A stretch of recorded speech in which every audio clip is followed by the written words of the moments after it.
Good afternoon. My name is Kobe Rizek, and I'm the president of the William F. Buckley Jr. program at Yale.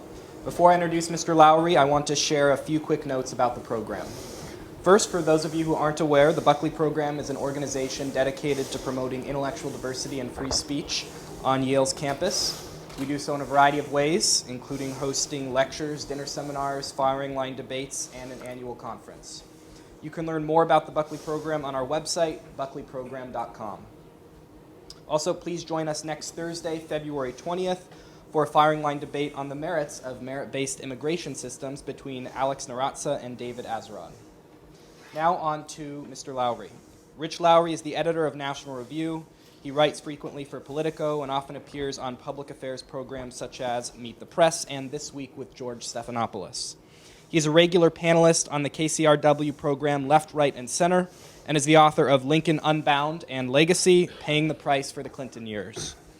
That was a New York Times bestseller. Mr. Lowry began his career as a research assistant for Charles Krauthammer, and in 1997 he was selected by Bill Buckley himself to lead National Review, a position he has remained in for the past 23 years. Mr. Lowry's most recent book, The Case for Nationalism, How It Made Us Powerful, United, and Free, was released in November of 2019. Please join me in warmly welcoming Mr. Rich Lowry. Thank you. Thank you very much. Thank you, everyone. Is this mic working? Oh, okay. Can I use the mic? That mic's also just for... Oh, okay. All right, no mic.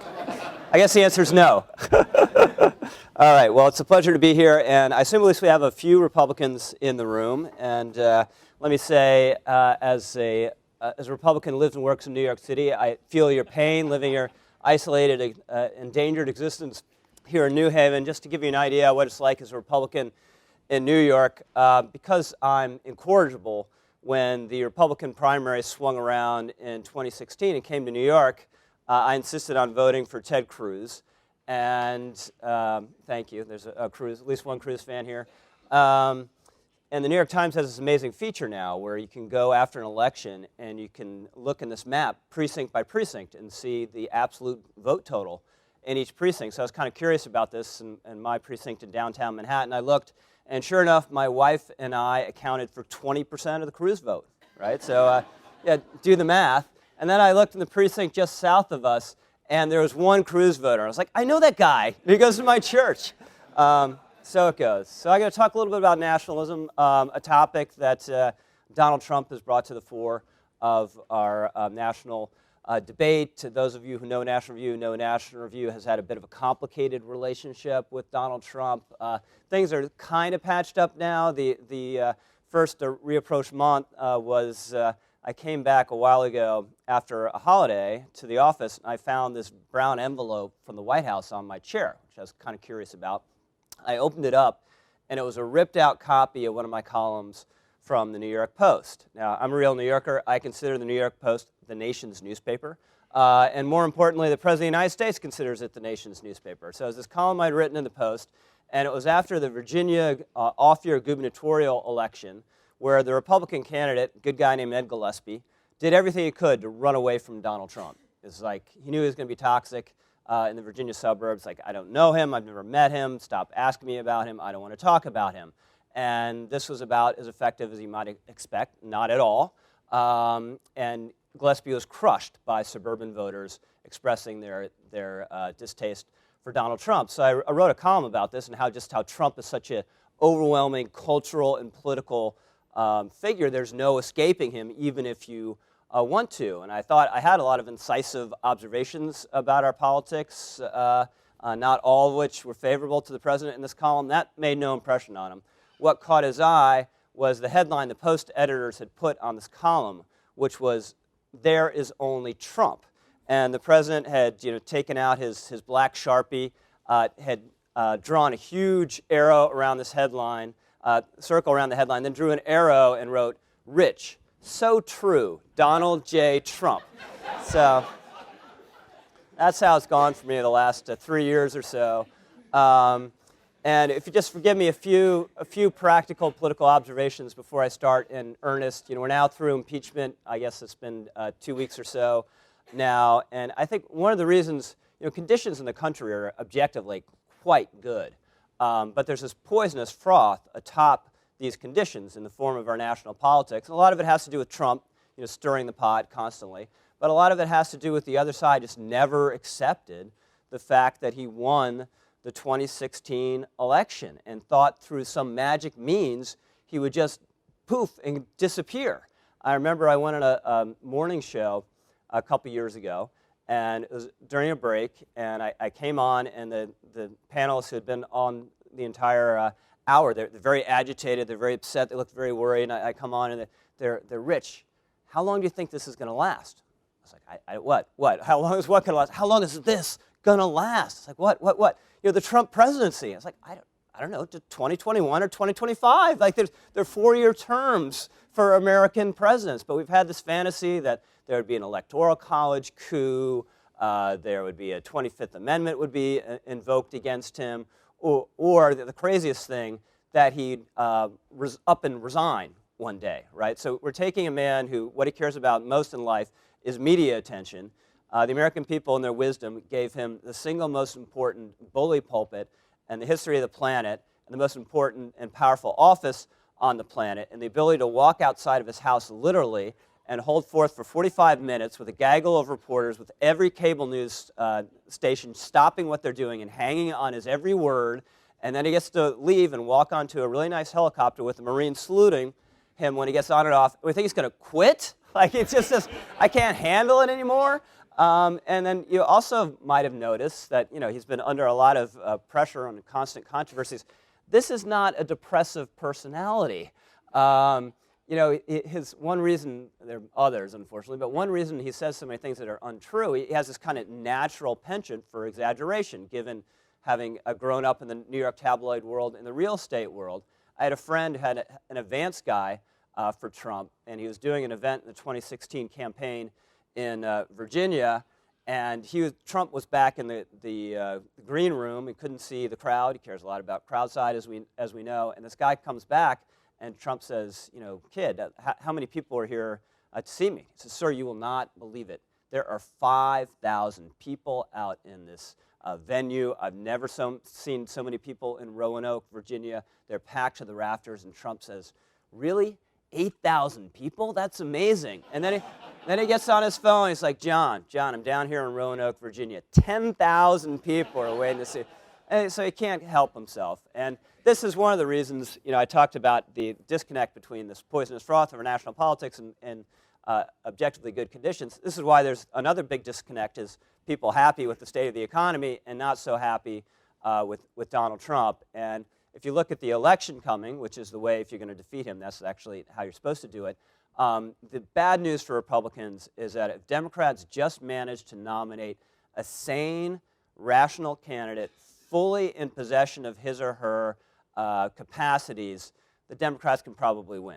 The good news is there seems to be zero sign that Democrats are actually going to do that. We have Joe Biden, who is supposedly the front runner forever, and is now crashing and burning, which I kind of find disappointing. Because I don't know whether you saw, like a couple days ago, the latest eruption was that a nice girl got up and asked him, why did you not do so well in the caucuses? And he called her a pony-faced liar, fondly, supposedly.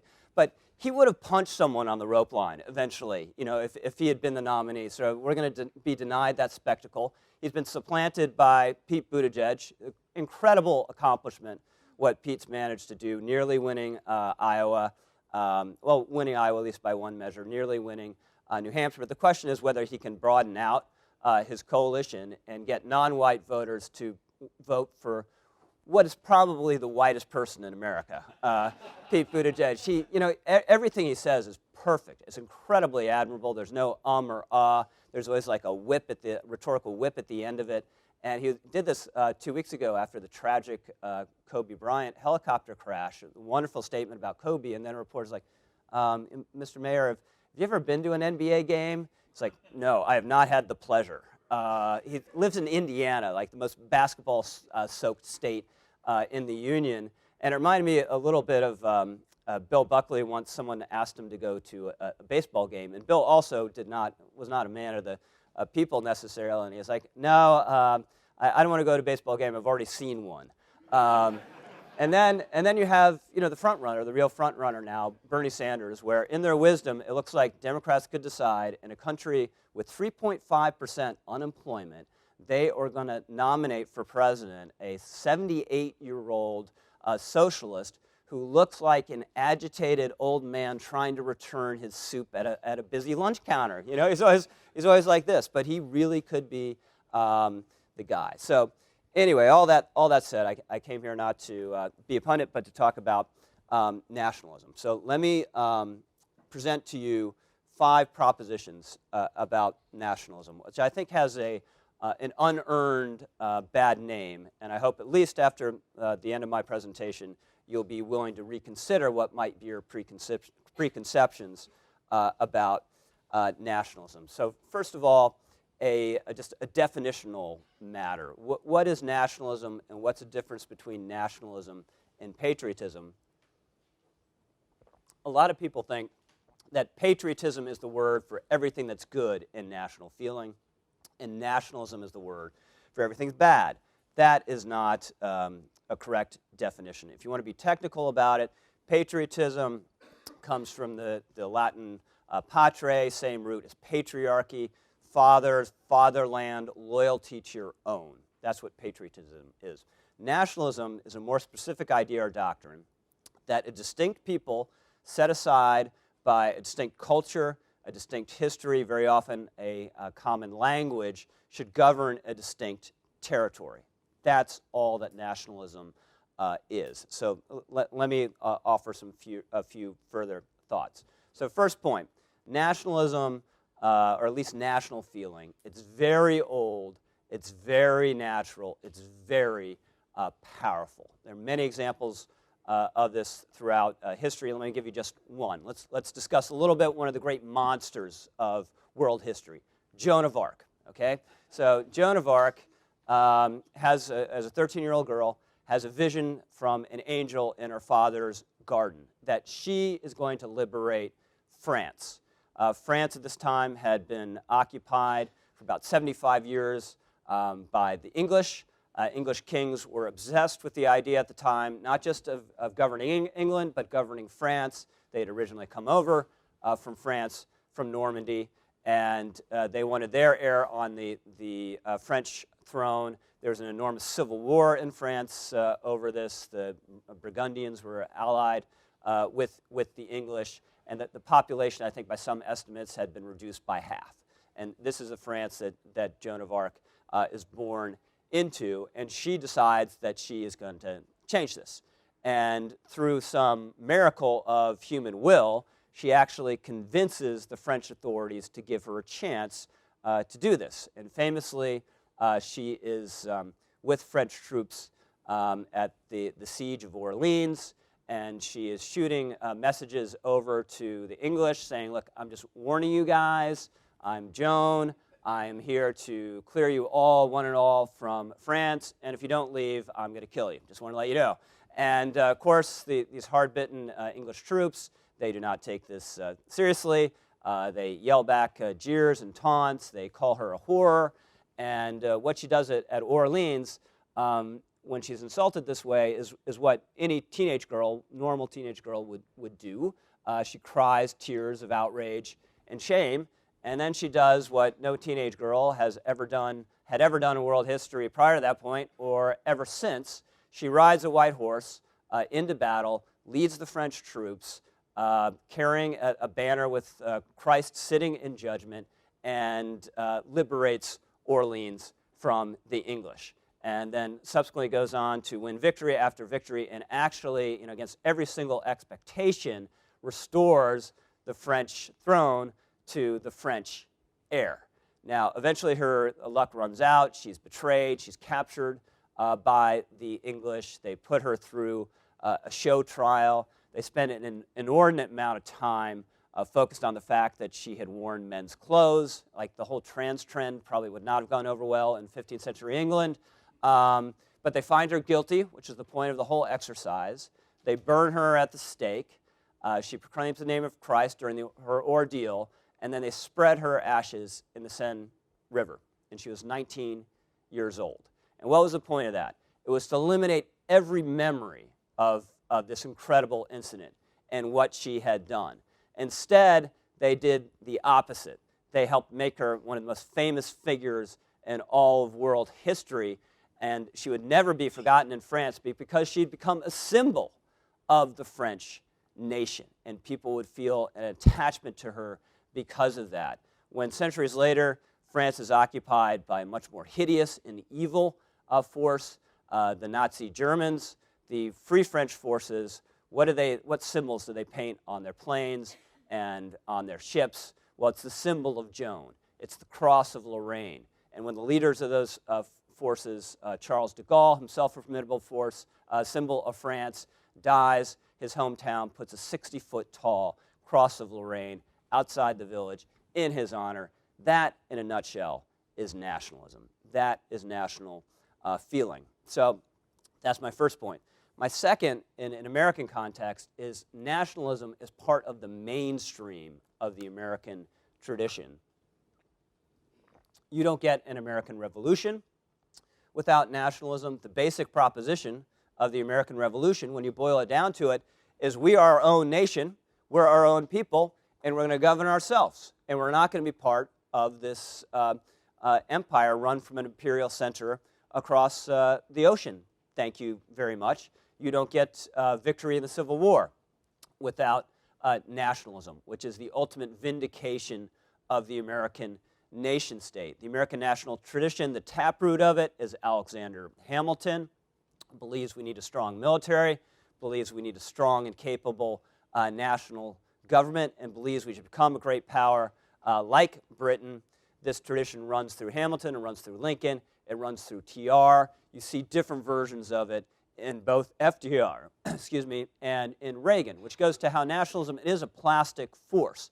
It doesn't necessarily entail one ideology or other. Both the right and the left have access to it and should have access to it and have had access to it throughout our history. So point number 3, a related point, this country is not just an idea. This, to me, this is one of the most pervasive cliches in our national life. It's something, Lindsey Graham and Joe Biden used to be friends. They're not so much anymore. But something they still both say is America is an idea.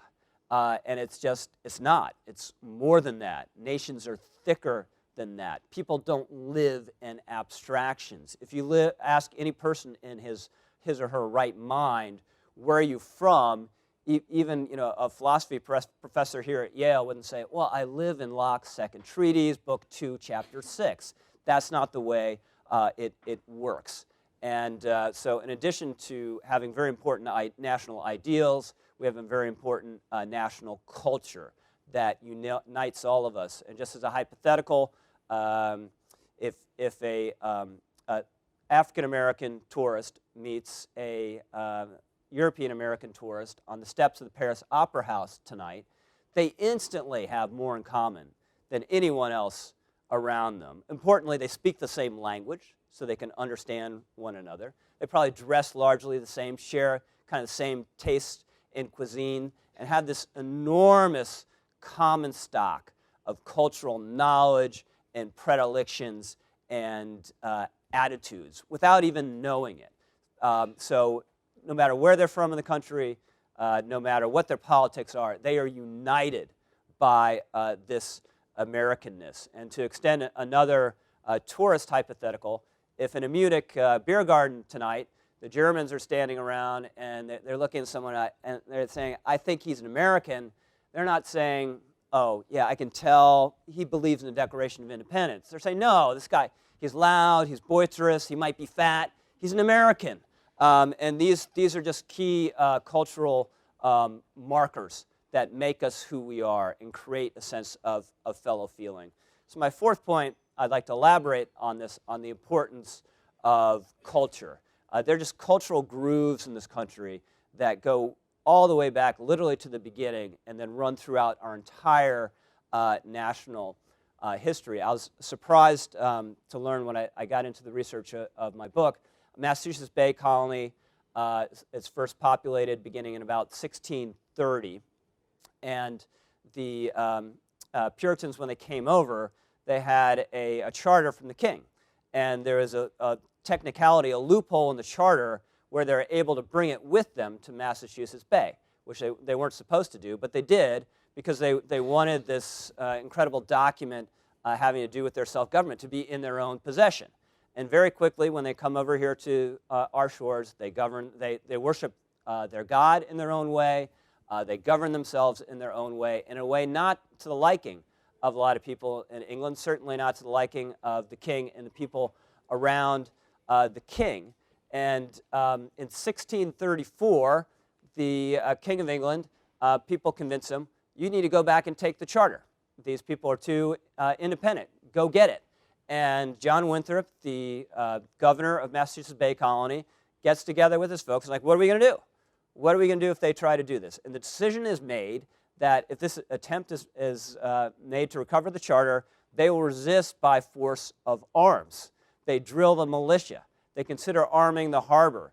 They put a light on the highest hill in Boston to send out notice if the king's ships are coming. That hill to this day is known as Beacon Hill. So it's just extraordinary to me that 140 years before a revolution against royal authority fought by independent and stubborn-minded people centered in Boston, Massachusetts, there was nearly a revolt against royal authority carried out by independent and stubborn-minded people centered in Boston, Massachusetts. So this, again, these cultural grooves, they're incredibly deep. They go deeper than our ideals. They have, in important respects, watered and created the environment for our ideals. And another extremely important aspect of our culture from the beginning that helped determine the course of the country was the King James Bible. Everyone, early American settler, had a King James Bible by his or her bedstand, and we get from the Bible the notion that we're a chosen people, or as Lincoln said more modestly and more appropriately, an almost chosen people. We get the idea we're living in a promised land, and we get the idea of the covenant, a key idea in American history. And the King James Bible is just a key rhetorical resource throughout all of American history, affecting our oratory and our literature. You know, Martin Luther King, conservatives are often want to cite Martin Luther King talking about the Declaration of Independence, which he did, but the most important supports of King's rhetoric and his case for freedom came from the Bible. The most important people he quoted all the time and cited weren't Thomas Jefferson or John Locke. They were Jeremiah and Amos and Matthew. And this idea of the covenant is just crucial down to this day. The most important covenant, I should say, not the most important in American history, is the Mayflower Compact. Then when people come ashore, you have a covenant establishing towns throughout New England, covenants establishing churches, and then today, still the most important political institution in our life is the Constitution, which is a covenant. And the whole idea of the covenant is you had this omnipotent God, but he would be limited in certain respects. His power would be limited if you stayed true to your obligations to him. So this is a mutually reinforcing compact, and we see that aspect in the Constitution, which creates a very strong and capable national government, but also creates a limited government. So my last point, and then I'll conclude, and I'm happy to take questions, is what would be an agenda around this kind of nationalism that I've outlined? Well, for me, it would have a lot to do with cultural nationalism and preserving the cultural core of this country. So a couple really important aspects of that. One is defending the primacy and the dominance of the English language. Language is extremely important to people. It runs very deep. And if you have nations united by language, you're going to have United Nations usually, if you have different languages, with some exceptions, Switzerland is an exception, you're going to have turmoil and problems.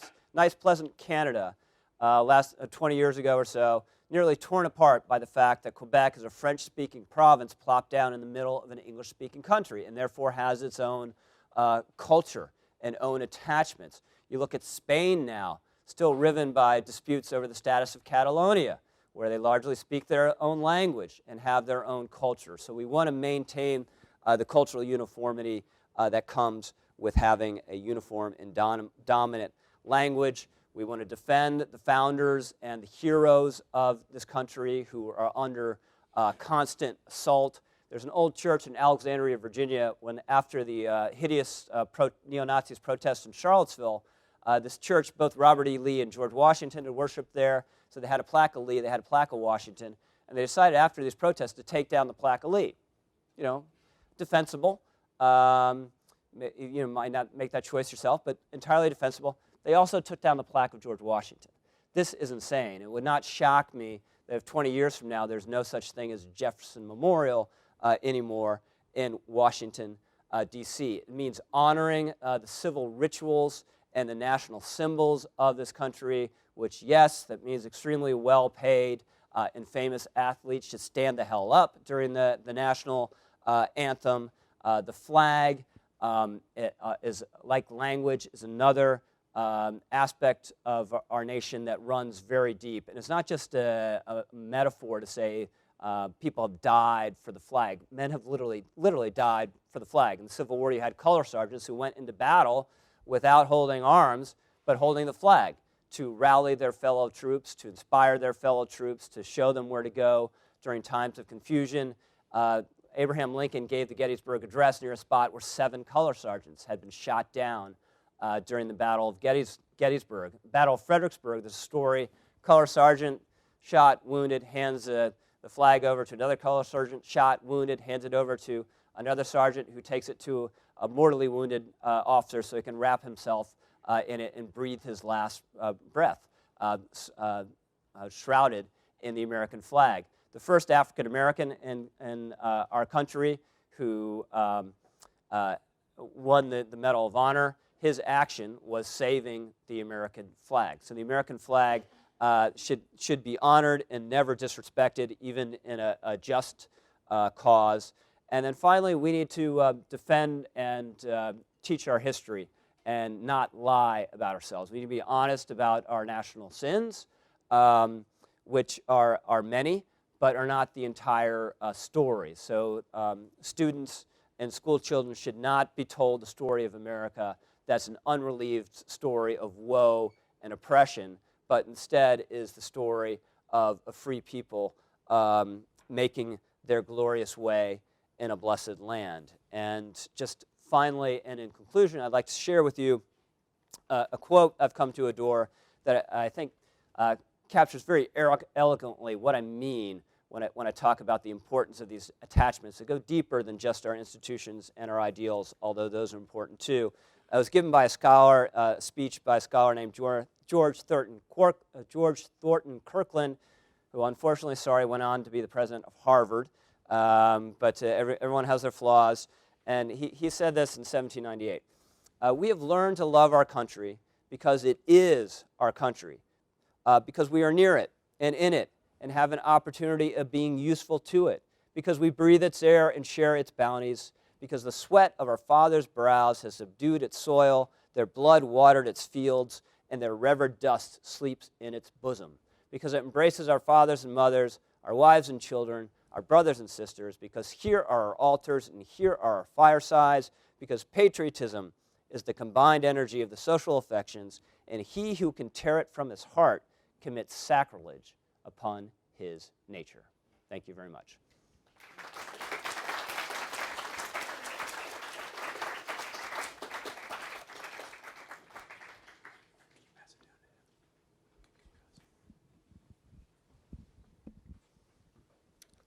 Hi, so thank you for coming, first of all. Of course. That was a good speech. I wanted to ask you more about what policies, what policies specifically related to post-1965 immigration to the United States and how that affects the concept of nationhood, because as I'm imagining you would agree, culture, like institutions, need to be embodied. Culture comes from a certain set of people, and whether or not we can keep a certain cultural core to the United States, as you said, based essentially on WASP values, if the country becomes a majority of different homogenous ethnic enclaves that don't actually identify with these things, is it, what sort of immigration reforms, for example, would you advocate specifically? Yeah, so it's a great question, and I do think immigration policy has a lot to do with this topic. I write about it in a chapter in the book, and I'll say a couple things. One, the test of immigration policy should be not what's good for the immigrants themselves. I think there should always be a humanitarian element of our immigration system, refugee program, and whatnot, but it should be what's good for this country, what represents its national interest. And I think there is a lazy tendency just to believe because we're a so-called nation of immigrants, we don't need to think about immigration policy, and as long as it's just a high level, that's fine, that's the way it's always been. But and a lot of people analogize today's immigration policy to late 19th century, early 20th century America, where we had similarly elevated levels of immigration, and everything turned out fine, so we want to turn out fine again. Well, there are lots of differences between then and now, including we had a highly industrial economy where you could, I'm simplifying somewhat, but you could just sort of plug people into factory lines and they would be fine. It was much harder to communicate back home back then than it is now. The two world wars were enormously assimilative events, for better or worse. There's often a coercive element to that. And in 1924, we had an immigration restriction law that drastically reduced numbers. Now, a lot of people supported that for very unworthy reasons, but that is what ensured you didn't get a continuous ethnic enclaves, because you're an Italian American, your Italian spouse is not coming off the boat. You got to go out and find someone else to marry. You marry into another ethnic group, and then before you know it, you feel some attachment to your Italian heritage. You eat cannolis, you have a flag in the back room somewhere, but you are every sense fully American, and that's the process that we want to constantly repeat in this country. So I would reduce levels. I'm not sure what exact numbers, but I would certainly put much more of an emphasis on skills than we do today. Today, the system basically runs of its own course and is largely governed by family reunification. I would make English speaking one of the criteria for getting points towards a merit-based system. Now, some people, you say that, like, oh my gosh, you just want to let white people in. But if I'm not mistaken, the country with the most English speakers in the world is India. And there are a hell of a lot in Nigeria as well. And actually, people all over the world do learn English. It's something they're capable of doing. And if they come here already knowing the language, that's a huge step up in assimilation. So, but I think this is an area where our policy is basically run on cliche for much too long and needs more critical thinking. Thank you. So a lot of your defense of nationalism rests on kind of the common stock of culture and heritage, but it seems like this also has to be kind of have a counterposition of like other people who aren't like us. Yeah. Do you think the kind of expansion of the English language to other countries and the expansion of American culture through like media actually makes the case for nationalism harder because lots of other people share these characteristics, or is kind of America deep enough that kind of Hollywood isn't enough? What do you mean by the last point? Sorry. Yeah, so like my point is that like American culture is disseminated across the world, and that might make it kind of nationalism less strong because these shared characteristics between Americans also exist between an American and like a German. But that's all. Is that like superficial, or is that actually enough to make nationalism kind of a weaker case? So I emphasize the culture obviously a lot, and the cultural core, and I think it has to be protected to maintain what this country is and has been and what we should want it to be. But the fact is this core is open. It's open to other people. It always has been. And immigrants come here and they do learn the language, and they do get a sense of fellow feeling with their Americans, and get a sense of being fully American. So it doesn't. It's not, the test isn't race.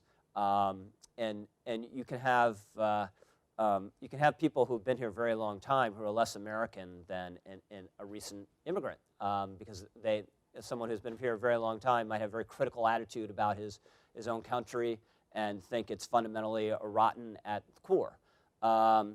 So this is an open country. It's just no country can be endlessly open. I'm not sure whether I'm getting exactly at the point you're getting at, but that's what I'd say.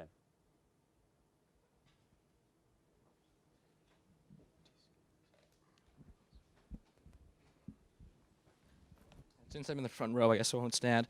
Thank you so much for the talk. I just have a question about the way that you've been describing sort of the national American story. So you start with sort of the Puritan founding in Massachusetts, which is very much sort of a Tocquevillian move. But I was wondering, right, what you would say to the entire sort of counter-national tradition that's begun with the Anti-Federalists. Now they lost the debate with the Constitution, but then Calhoun revives this whole line of arguments. Madison, of course, writes the Virginia and Kentucky resolutions and the report to the Virginia State Legislature, basically arguing the Constitution is no more than a compact. Now you could then go to the Lincolnian, but then you have the Southern agrarians and so on and so forth. So there seems to be a continual back and forth, and now we have ethnic sort of histories. So what about this national narrative what about it is more, I guess, is it any more truthful than any of these counter narratives? And if not, does that not subordinate truth to sort of just a political project? So true in what sense? What do you mean truer? As in, it would seem to, if I were to have to decide between sort of the story that's most compelling or reflective of historical reality, the regional story and the national story would seem to both be valid. So I'm not sure if we would exist between, we would hold sort of those two modes together, because those would seem to be in tension, right? Like with the example you raised about the statue of Lee, at some point, the Southern founding and the founding of the Confederacy is a story that can't be reconciled with the founding of the country. So how do we negotiate that? Right. So that's excellent question, excellent observations. So we had a fight whether to have a constitution or not, and we decided we would. So that's the mainstream of the American tradition. It was state legislatures didn't do it. These special state assemblies did in order to have a real act of popular sovereignty. So the Constitution is adopted as our foundational law, and I don't think there's any way to change it absent the amendment process of the Constitution itself or revolution. So which brings us to Southern secession. And I think one of the I thought this was a brilliant passage in my book, but the editors cut it out because it's too long. But one of the worst things that happened in the 19th century, one of the worst signs, is John Calhoun went from being an American nationalist. He wanted a big military. He wanted a navy. He wanted to explore the country and make us a continental nation, have all sorts of nationally funded improvements. And then, South Carolina goes the other way in the tariff, and he totally reverses on everything and becomes an anti-nationalist and provides some of the poisonous doctrines that will nearly pull the country apart. So Southern nationalism, I think, is spurious. I'm with Lincoln. I don't think there's any natural geographic barrier between the two sections. There's not a different set of founders.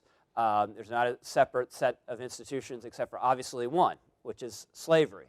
So you could get your way out of the Union based on a just revolution, but this was an unjust revolution. This was a revolution fought entirely to protect the institution of chattel slavery and to continue to spread it across the continent. And it's true at the time that it was much more of a plastic question. kind of the legitimacy of the American nation state and its nature. But after the Civil War, it was decided. That again, I think that's the correct answer. It's the mainstream of the American tradition, and it was a nationalist answer. Now, in terms of regional cultures, and I'll stop, there's obviously a tension between localities and regions and this natural culture I'm talking about. But the American national tradition is not like my friend here I was talking about earlier. It's not the French tradition. It's not this centralizing state. It has a lot. It gives a lot of give for localities and states and for distinctive cultures, and that's fine. It's good. It's one of the glories of this country. But still, whether you have someone from the Bayou of Louisiana or a Yankee from Vermont, again, my Paris Opera House test, they have more in common. We would all say, okay, they're really different. But everyone else around the world say, no, they're exactly the same. They're Americans. And that goes to the cultural core. So you can have that cultural core at the same time. You can have New Orleans Saints fans and you can have New England Patriot fans. Thank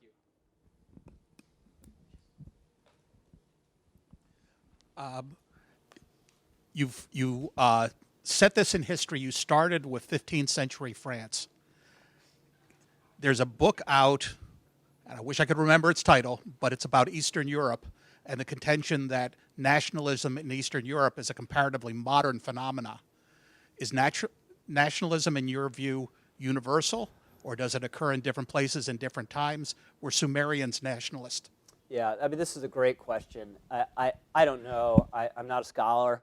The way I'd put it, and I tried to be a little fuzzy about it, but you caught me on it at the beginning of your remarks. I would say national feeling is old. So the Sumerians had a national feeling. Whether you should really apply nationalism as we understand it to the Sumerians or even to Joan, I think scholars have a big debate about that, and I can't honestly settle that. But I have a chapter in my book about ancient Israel, which I do think has the trappings in important respects of a nation. Again, whether you call it nationalism in our sense, I'm not sure, and maybe not. But the sense of being united with other people and having something in common with them, a common purpose, of a sense of fellow feeling and a commitment to them. That's very old and very natural. And universalists, will say, well, we should feel that way for everyone, right? But you don't really, right? And you feel more of a commitment to your family than the family down the street. Doesn't mean you hate the family down the street. Maybe you do. I don't know. But you don't necessarily wish them ill. But your children are going to matter more to you than their children do. And just sort of extending that out, you're going to have an American somewhere is kidnapped by some desperate tyrant. You're going to care about that more than someone in Germany does, just naturally. So whether the term, the ism, extends through all time, I'm not sure, but that feeling certainly does.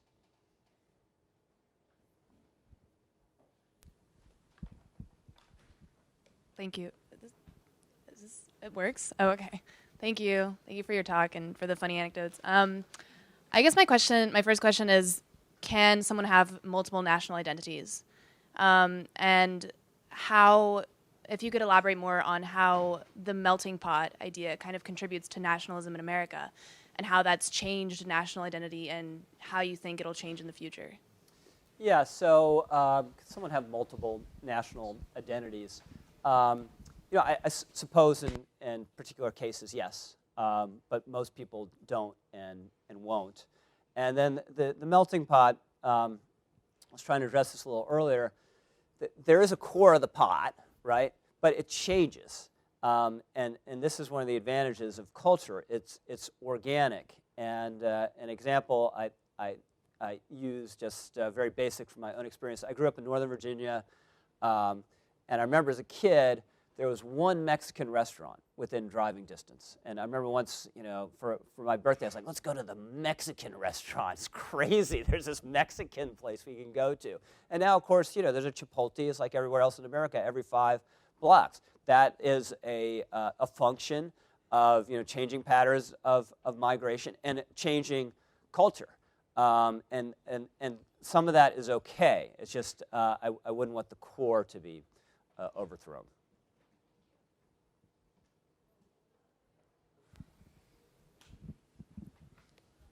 Thank you for your talk. I was thinking about, I agree with you, nationalism is a powerful force. But I would also, in my opinion, say that nationalism could be a force for good, could be a force for bad. I'm wondering if your argument is that your case for nationalism selects for the good nationalism, the good aspects of nationalism, or your case for nationalism is that, yes, nationalism has this varied feature, but the good of it is better than having no nationalism at all. Yeah, this is a great question. I usually have a caveat. I skipped over it for some reason, maybe overly exuberant. But anything can be abused, and any naturally powerful force can be abused. And nationalism certainly has been abused throughout history. And Kim Jong-un makes appeal to a kind of nationalism. I think it's obviously a twisted nationalism and not a true Korean nationalism. But it can be abused by tyrants. It can also inflame people to have a sense of us versus them, to engage in a military adventurism. Now, this is getting to another aspect of your question. I would say once you are going to conquer and govern other people, that is no longer nationalism. Nationalism may have gotten you to that point. You may rely on national symbols, a national feeling, but that's something different. That's imperialism. And I would also say a true definition of under a true, correct definition of nationalism, the nation belongs to the people. So popular sovereignty is kind of inherently caught up, I think, in a true definition of nationalism. So Kim Jong-un might say he's a nationalist, but he's not, because the North Korean people have zero to say about it. So I guess two-pronged answer. One, yes, it can be abused. Two, I think a correct understanding of it and a true understanding of it limits it from some of the worst abuses that people attribute to nationalism. Hi, thank you. Hi. I know that you did an interview about this topic with someone at Vox, and in that interview, they pushed back saying, what you're describing sounds good, but it's a very idealized form, and really the nationalism that we're experiencing and talking about is far more race-based or has an ethnic element to it that is very negative. So how did you respond to those charges? What did I say in the interview? Did I have a great comeback in the interview? No. Again, it's kind of the same, related to the prior question. It can be abused. I think certainly in late 19th century, early 20th century Europe, you had malign forms of nationalism that were caught up in all sorts of other nasty forces, so-called scientific racism, militarism, kind of cults of charismatic leadership. So I don't think all those things are necessary to nationalism, but nationalism, clearly the historical record is it can get mixed up with them and become part of them. In the U.S., I think we have a much more benign nationalist tradition, and people who call themselves white nationalists, white nationalism is a contradiction in terms. This is not a white nation in any meaningful sense. And the protesters in Charlottesville, for instance, in my view, have much more in common with the KKK and with domestic terrorist groups than they do of this mainstream of the American nationalist tradition. Hi, thank you. Could you briefly address some of the traditional GOP positions and pieties that have been taken by Republicans since probably the time of Reagan that your nationalist philosophy would have to reject? I'm thinking, foreign policy, stuff related to markets and trade. Yeah, so I don't think it has to reject any of them. I think there are aspects of what we've seen, in George W. Bush's foreign policy that was overly idealistic in his immigration policy as well, that would fail my nationalist test. But again, I mentioned this earlier, the key test is it in our national interest? So trade policy. If you just support free trade policy as an ideological commitment, and that's just what you're in favor, and you don't care, what effect it has on the country, that's not the right test. You should support a trade policy that's good for us. Now, you might think that's a free trade policy, and you can make that case. That's good. You might argue its tariffs are more protectionist, but the test should be what's in our national interest. Then you have a big policy argument over what policies actually meet that test. And I didn't elaborate on this much. I talked about FDR and Reagan both had nationalistic aspects. Obviously, diametrically opposed policy on many things. I can't stand anything that Bernie Sanders says, but at least prior to 2016, there was a real nationalistic aspect to Bernie Sanders. When he talked about immigration policies, this famous exchange he had with the editor of this policy explainer site, Vox, where the guy from Vox says, you like poor people, a lot of poor people around the world, let them come here, they'll be better off, they'll be less poor. And Bernie's like, no, we can't do that. The American worker, that's what matters to us. This is a Koch brother open border policy you're talking about. So that's applying a nationalist test to immigration policy. So I think there's a broad range of policies that can fit under this rubric, so long as your bottom line is it good for Americans or not?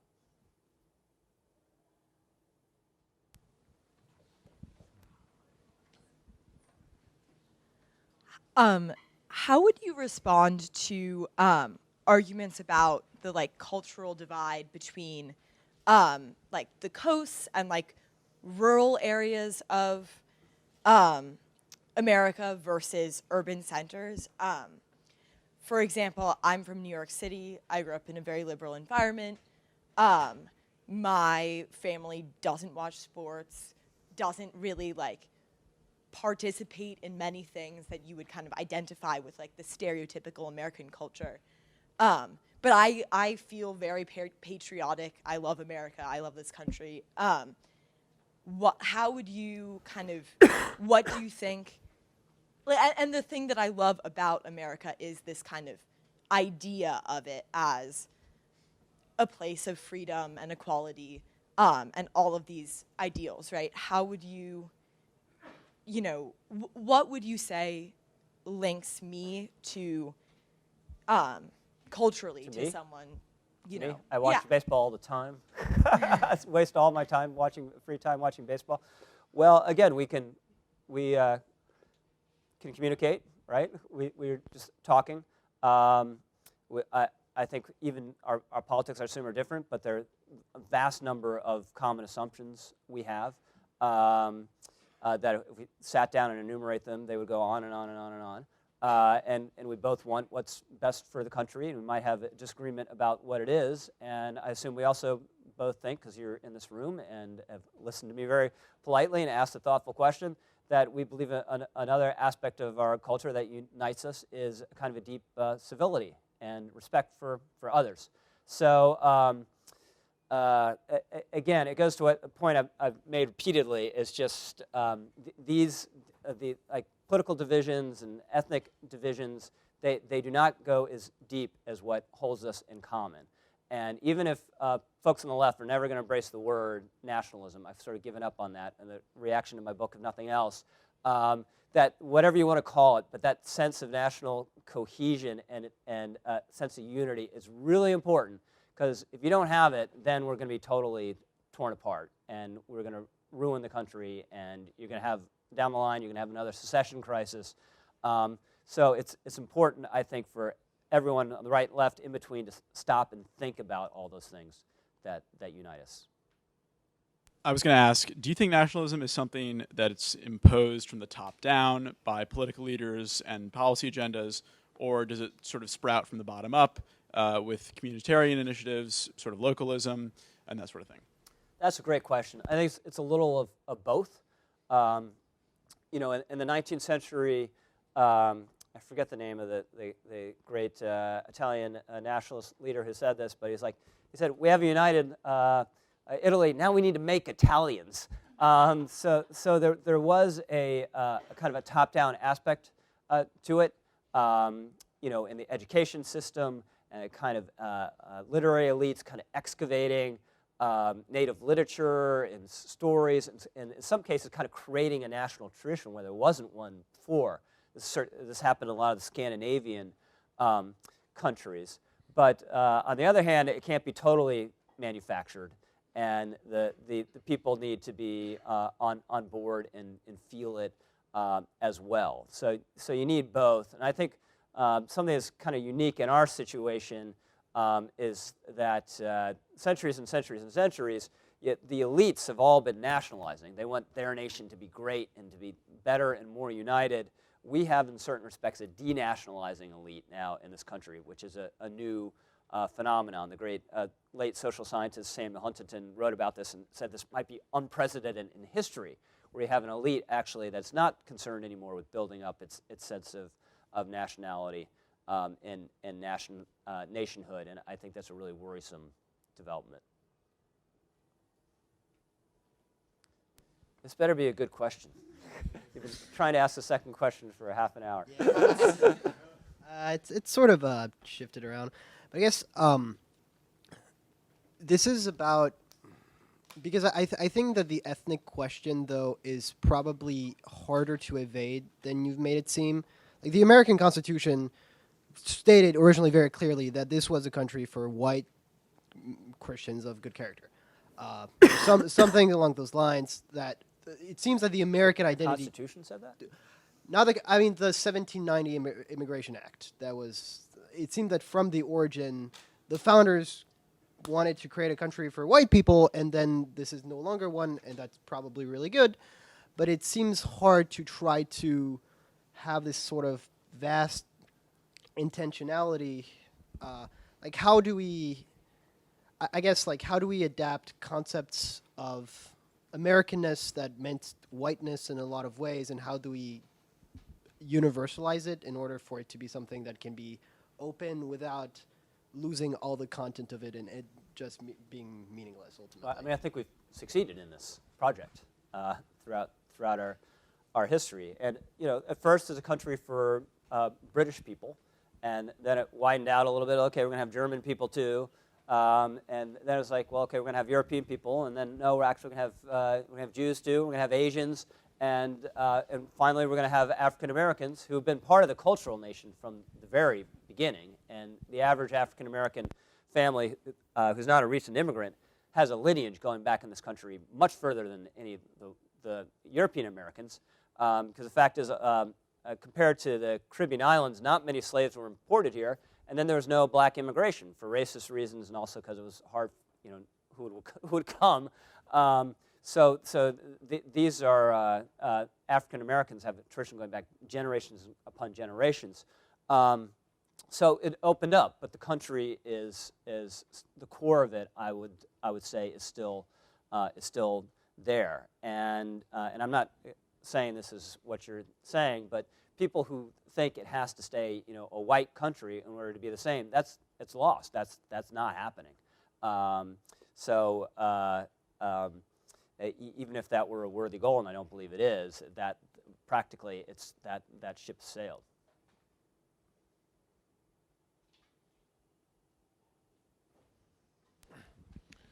Thank you. It's been a great talk. You mentioned towards the back end of the talk about how important culture is, and I tend to agree with you, and probably most of us in the room do. How concerned are you with just what seems like the ever-increasing, constant, consistent attacks on our culture? Especially in today, with the social media environment that we all unfortunately live in. Very. I mean, it's something I write about in the book that I think is kind of a core of the cultural nation is Thanksgiving. It's a holiday that predates the formal founding of the country. It rose up organically. It doesn't involve any of our ideals or institutions. It's just sheer gratitude for the bounty of this land. And Thanksgiving is now increasingly under assault as kind of a genocidal holiday because of what happened to the Indians. So you can just come up with example after example of this. And I think, there's a lot of decline in America. We're a great country. We have great cultural reservoirs. But eventually you're going to bleed it down to a place where there's nothing left. And that's what I worry about. And also, it hasn't come up yet, but the 1619 Project of the New York Times, I think, is important to focus on our sins. The lead essay in that series, in certain respects, is very moving, where the author talks about being a schoolgirl and every kid in class. This goes back to what I was saying about the lineage of so many African American families in this country, and kids are supposed to go up and point where they're from, right? And so all the white kids, they know where they're from because their family came from Ireland 20 years ago or whatever. They didn't know. They couldn't point to anything, her and her African American friends, because they were so American. They were just American, just American. So I think that's very powerful. But this goes to what I was concluding about our history. It's also full of lies about America. And usually, like, the natural tendency is you lie about the other people. Like, French lie about Germans. Not that necessarily you need to lie about them to make them sound really bad, but that's what you do. You don't lie about yourself. And what we have is an elite and an educational system that increasingly are doing it. And just one example from the 1619 Project, it says that a cause of the American Revolution was the protection of slavery. It's total fabrication. And the American Revolution, even in the South, but certainly in the North, it was a time of openness on the question of slavery and a time of adoption of gradual abolition measures because of the revolutionary spirit of the time. That's totally missing from what's supposed to be this authoritative account that's going to be taught in our schools. So I do worry about the cultural assault on our nation. Terrific. Thank you so much, Mr. Lowry. Thank you, everyone. Really appreciate it. Thank you. Thank you.